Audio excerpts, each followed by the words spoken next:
बताया कि इंजीनियर मोहम्मद अली इमजद साहब के हक़ में बड़े बड़े मदारिस ने, बड़े बड़े उलमा कराम ने अली भाई के हक़ में जो फतवे जारी करने शुरू कर दिए हैं माशाल्लाह ताला।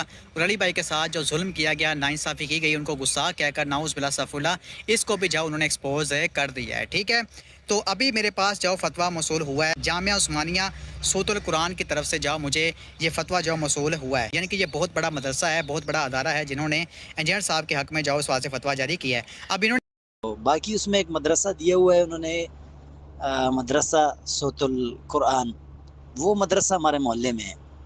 उस मदरसे में एक भी बच्चा नहीं पढ़ता है, मतलब बस वो नाम का मदरसा है।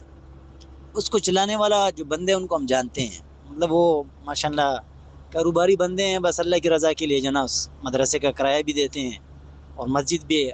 उसमें एक भी बच्चा नहीं है। उधर कुछ बच्चे जो ना मोहल्ले के आते हैं वो भी कायदा पढ़ने। वहाँ का जो